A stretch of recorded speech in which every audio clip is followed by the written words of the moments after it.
Okay, so this is a Skywatcher 10-inch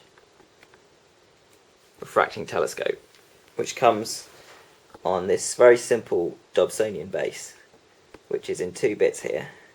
It's just made of plywood, and there's no tracking that comes on the basic telescope, so we're trying to fit some instrumentation for a tracking system. So what we've done is we've stuck on here a magnetopot.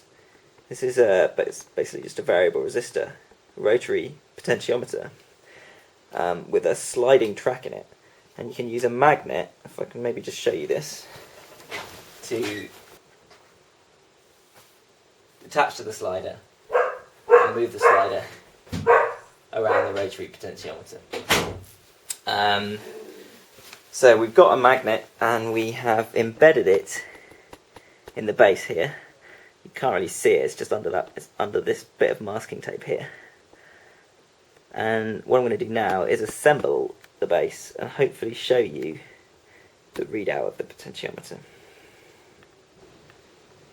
Okay, so I've reassembled the base now, and I've just connected a multimeter up to the variable resistor, and hopefully you should be able to see the resistance changing as I turn the base to show that we're now measuring the angular position of this, which is going to be the azimuth on the final telescope.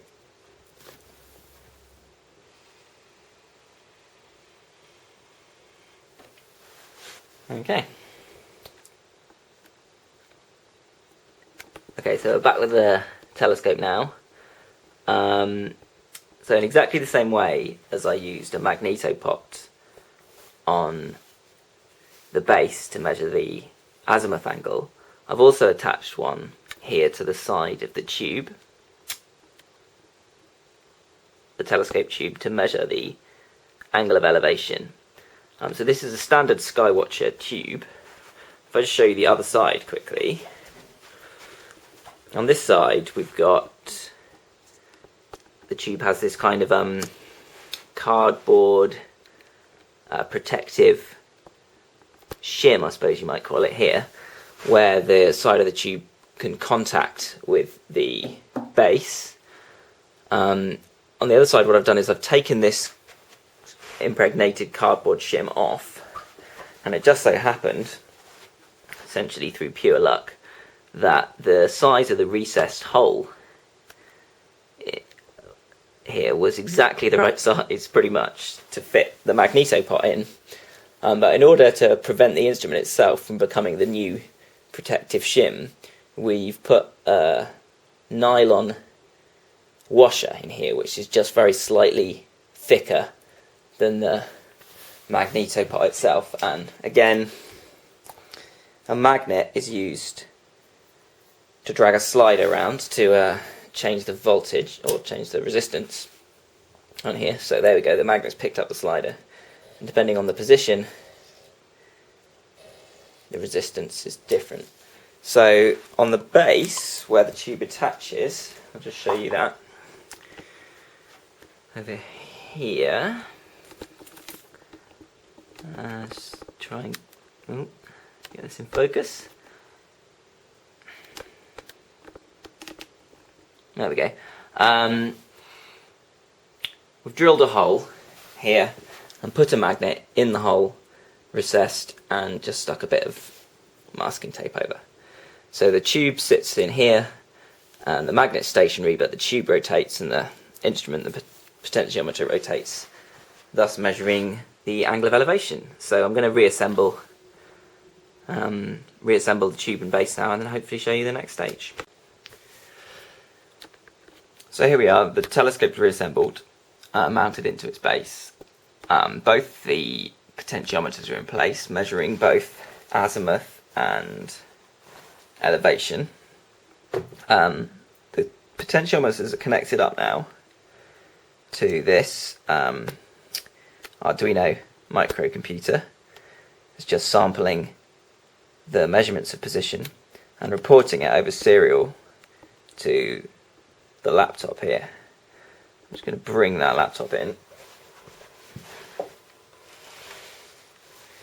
So The software being displayed on screen right now is some great open source planetarium software called Stellarium. This comes with the ability to connect to various computerized telescopes using their communication system. Obviously, I've sort of knocked this together myself, but the software, the server-side software to do this is all open source. So I've basically been able to take that software and adapt it for use with this telescope. It's been just hacked together very roughly at the moment. The angles aren't correct, but just as a proof of concept, I should be able to show you that on screen here there's a reticule which is nominally is supposed to mark the place where the telescope is pointing. So as I said, none of the angles are correct and the numbers are all a bit made up at the moment, but hopefully I should be able to show you, as I move the telescope, you should be able to see that reticule moving around on the screen. So hang on, I'll just try and do this.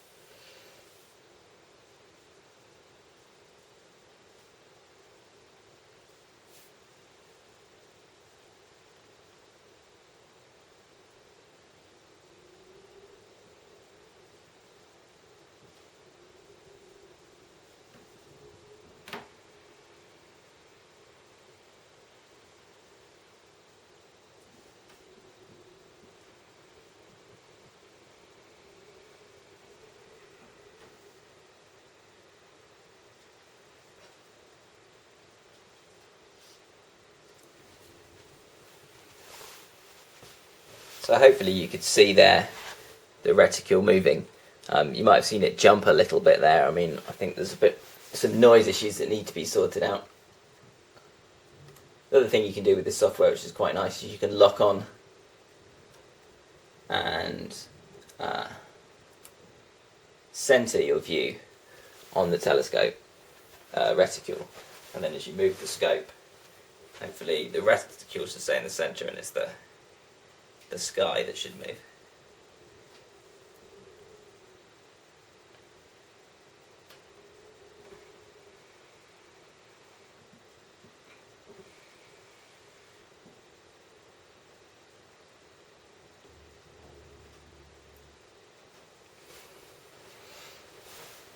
So as you can see there, the angles don't look that realistic, and that's because I haven't properly coded up all the angle conversions correctly yet. I've just roughly got the numbers in just to get something out the other end. You can probably also see I've got some problems with noise here. The stars moving around on the screen, and also I've got some issues with resolution. I need a higher an analog digital converter with more bits basically.